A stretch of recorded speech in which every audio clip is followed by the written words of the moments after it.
Assalamualaikum warahmatullahi wabarakatuh.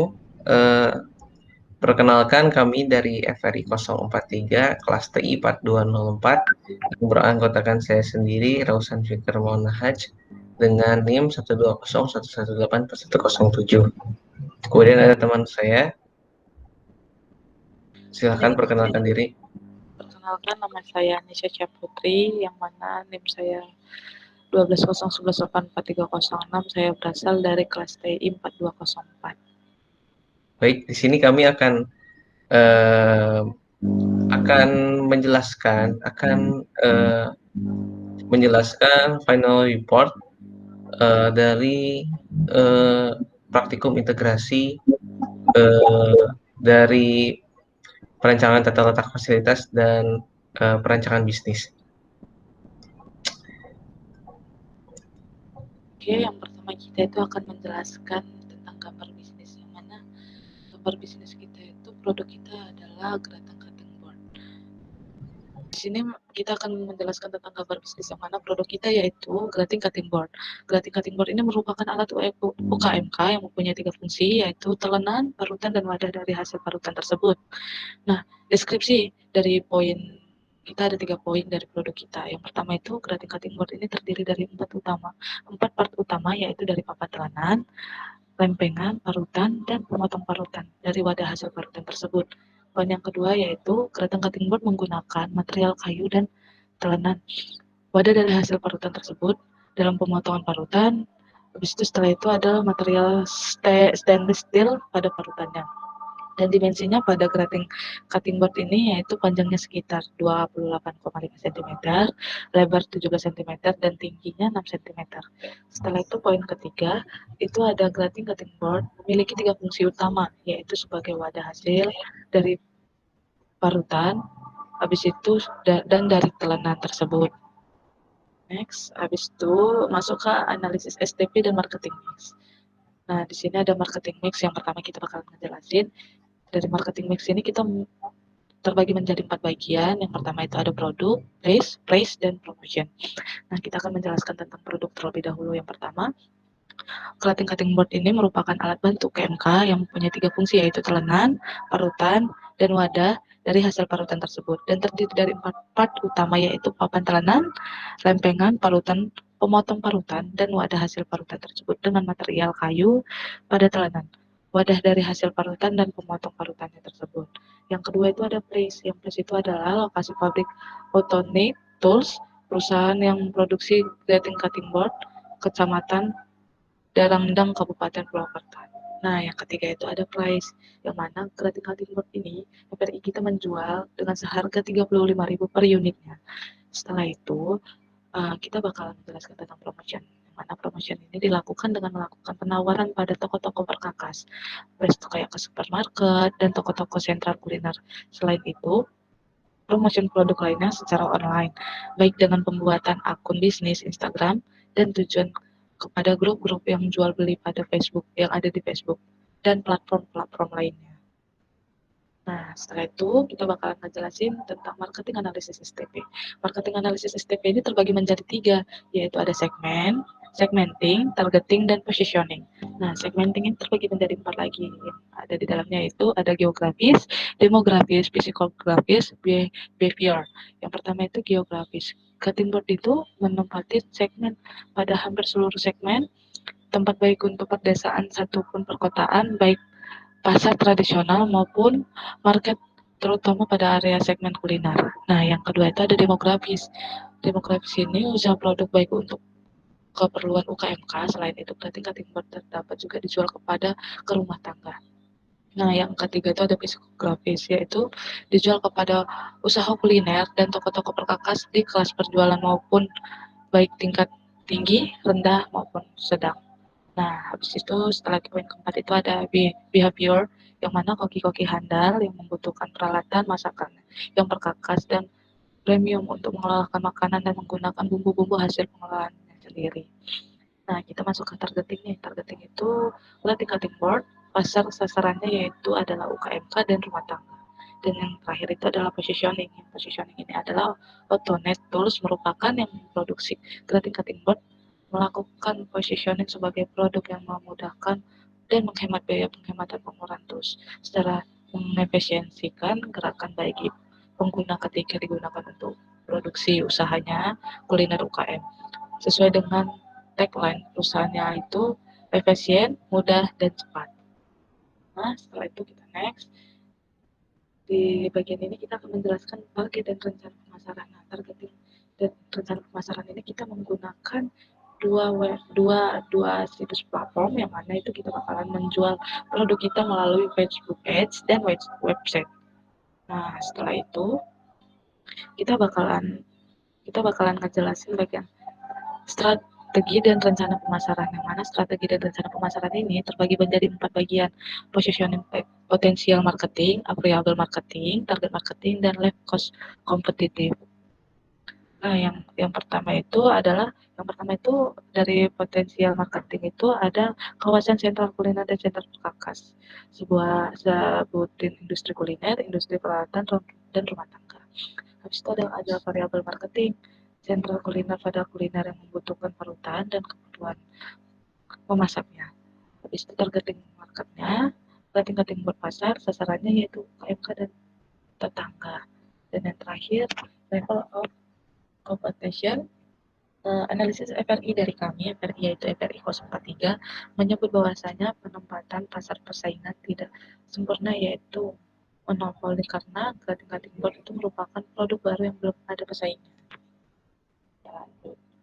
Dari sini kita akan membahas tentang perancangan Nis dipercepat ya, Nis. rencana ya. Habis itu kita bakalan ngejelasin tentang rencana produksi. Rencana produksi ini adalah hasil dari rencana produksi kami dari setiap panel. Setelah itu kita masuk ke rencana SDM. Nah, rencana SDM itu ini adalah struktur organisasi sebelumnya yang awal-awal, dan yang ini adalah struktur organisasi setelah kita sudah rekrutasi. Jadi saya mungkin saya bisa lemparkan ke teman saya yaitu Oke, baik, next. Berikut adalah direct labor planning yang merupakan kita menentukan biaya pada masing-masing pegawai, baik berupa gajinya, gaji, upah, THR, kemudian ada tunjangan juga. Oke, next saja langsung. Nah, ini masih dalam executive labor planning. Kita menentukan perencanaan pada tingkat eksekutif atau tingkat tinggi yang merupakan terdiri dari CEO dan para manajer. Untuk kenapa di next nih? Nah, kenapa sih Nis? ini macet. Udah yang itu dulu. Next aja langsung. Nah, ini merupakan indirect labor planning pada perusahaan kami, CV Autanet Tools, yang merupakan bagian dari THR-nya yang secara tidak langsungnya ya. Ada life assurance dan lain sebagainya. Next. Proyeksi next. Nah, berikut merupakan biaya operasional dan biaya produksi. Pertama, kita akan menentukan fixed cost terlebih dahulu. Ada marketing sales expense, istilahnya untuk biaya produksi dan operasional. Untuk biaya produksi, pertama kita akan menentukan fixed cost terlebih dahulu, kemudian upah atau direct labor salary, dan owner direct material cost, dan menentukan kebutuhan materialnya ya, menentukan kebutuhan material, biaya material, dan transportasi, kemudian kelistrikan atau electricity, terus ada biaya rental atau land rent, apa ya sebetulnya, biaya rental dari tanah ya, tanah yang kita sewa untuk dijadikan kantor dan pabrik. Di sini didapatkan dari perhitungan total production cost of and operational, yaitu masing-masing setiap tahunnya itu akan mengalami peningkatan, ya peningkatan.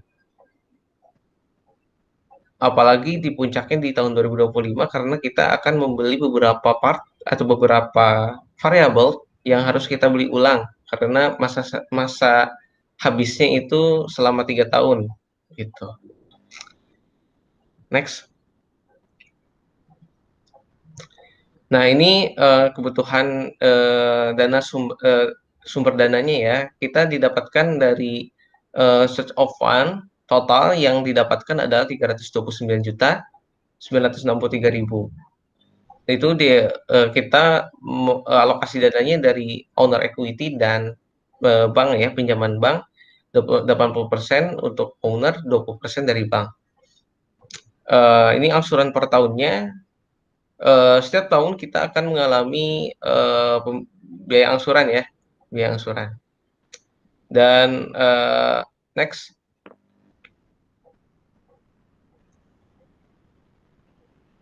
Nah, ini ada profit loss dari laba rugi perusahaan. Pertama ada income statement dan lain sebagainya ya, Bu. Intinya kita akan menentukan income dari pendapatan dan pengeluaran. Next. Next. Nah, berdasarkan perhitungan analisis kelayakan, kita akan menentukan pada net present value. Net present value kita menentukan interest rate-nya sebesar 8%. 8%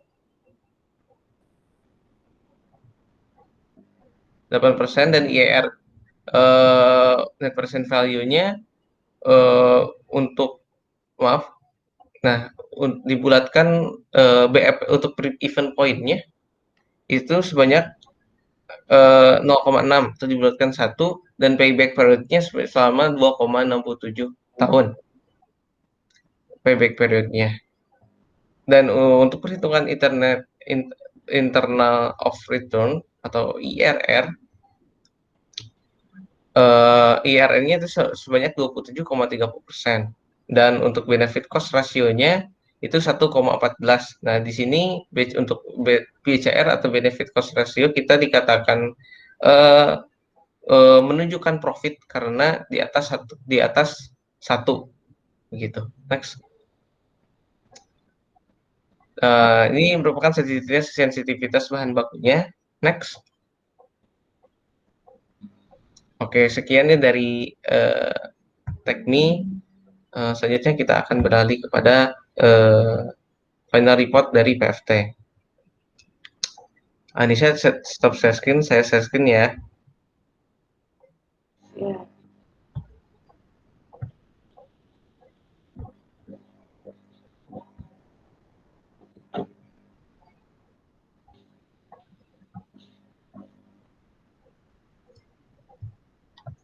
Oke, di sini kita akan mempresentasikan dari PFT. Pertama, kontennya berikut adalah seperti ini kontennya. Nah, ini silakan Anisya. Oke, di sini kita akan menjelaskan yang pertama itu adalah dana kantor supplier dengan kandidat lokasi. Nah, di sini ada 3 option dari tempat lokasi, yaitu yang pertama itu ada toko kayu BCR yang mana itu jaraknya 2,7 km dan supplier kayu TB Wardi itu ada sekitar 42,6 km dan Jaya untuk company itu sekitar ada 138,9 km. Nah, setelah itu kita akan membaca di sini yang selanjutnya. Toko kayunya itu, toko kayu Becar itu bisa sampai 195 km dan supplier kayu TB Wangi itu bisa mencapai 3,3 198 kilometer dan jarak komponennya itu sekitar 1,2 kilometer. Nah, di sini ada sekitar toko kayu BCR. Toko kayu BCR itu ada jaraknya itu ada sekitar 39,8 kilometer dan supplier TB itu sekitar 79,9 kilometer dan Aljaya untuk company itu ada sekitar 143,2 kilometer. Selanjutnya bakalan dilanjutkan oleh teman saya. Oke. Pemilihan lokasi dengan vektor rating. Nah, berikut merupakan faktor dan reasonnya ya untuk menentukan rating dari masing-masing lokasi. Nah, pertama itu stepnya masing-masing owner menentukan bobot dari masing-masing kriteria dengan metode AHP lalu dibandingkan dengan 8 penilaian para ahli. Kemudian menentukan geomean dari masing-masing kriteria.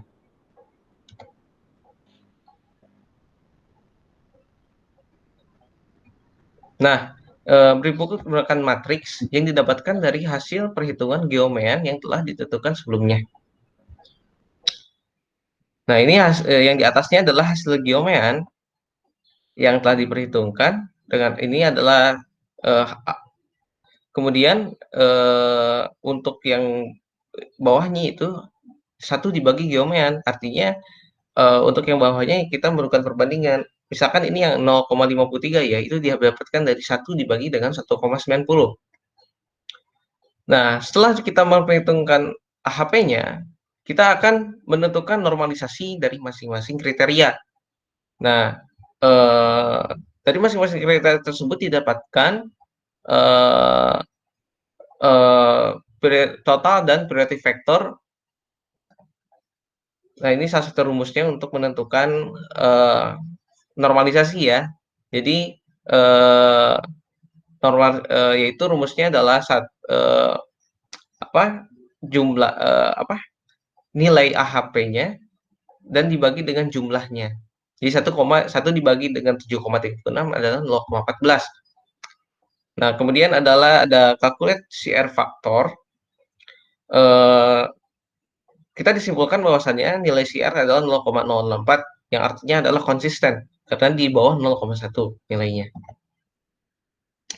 Nah, ini resumenya untuk dipakai di selanjutnya.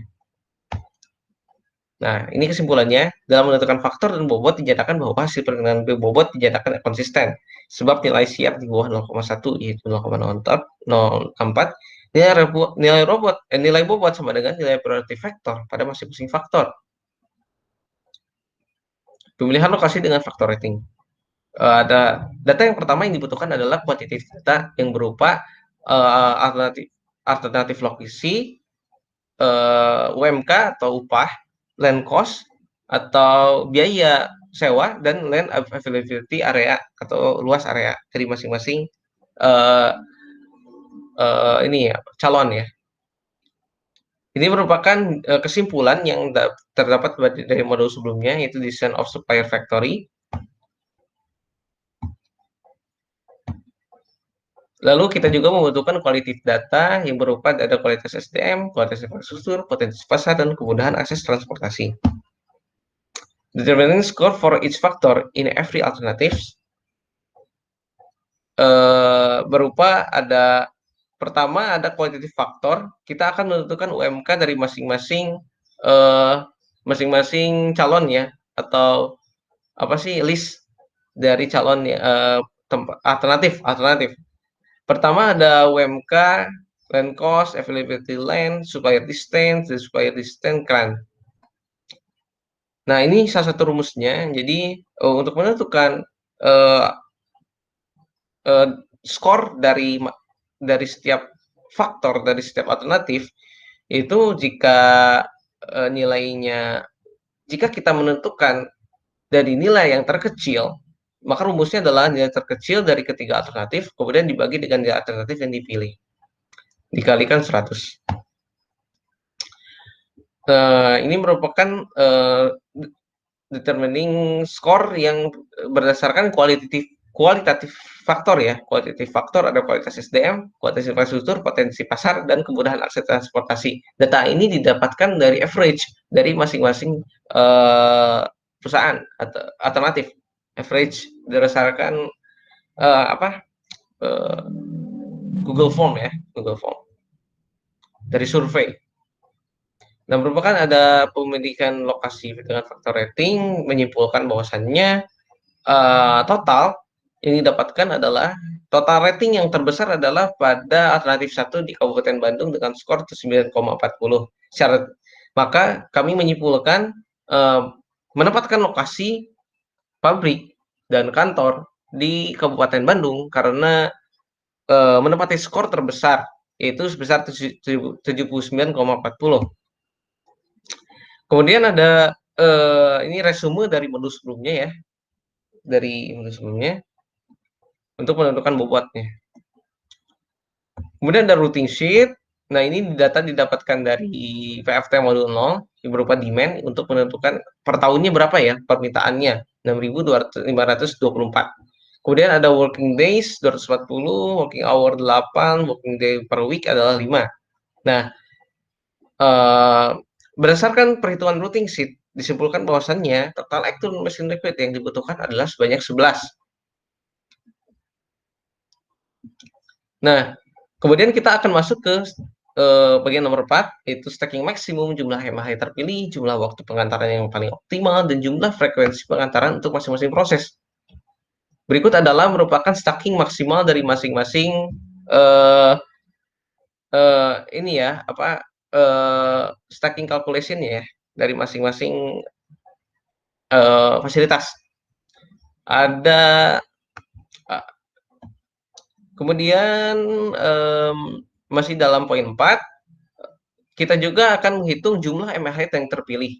Nah, jumlah MAH yang terpilih adalah satu dari masing-masing jumlah MAH terpilih adalah MAH yang dibutuhkan itu hanya satu ya, berdasarkan perhitungan stacking load dan Gantt chart. Kemudian ada luas area. Step pertama, kita akan menentukan dimensi masing-masing fasilitas yang sudah ditambahkan allowance. Berikut merupakan production floor dimensionnya. Pertama, total areanya adalah 350 meter persegi. Kemudian ada FTC yang akan dijelaskan oleh Anisha.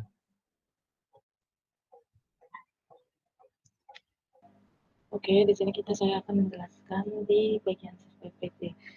FPT itu adalah front to the chart, menandakan jarak harga dari masing-masing antara fasilitas yang disesuaikan. Jadi setiap fasilitas itu ada harganya masing-masing, dicontohkan sebagai kayak di bagian range, dan atasnya itu ada GBBU itu bisa seharga sampai 3.417. Dan sebaliknya di bagian paling bawah di ship, di bagian ship juga itu bisa mencapai 641.000. Next. Nah, di sini adalah jumlah dari total cost-nya masing-masing di setiap ship-nya masing-masing. Next.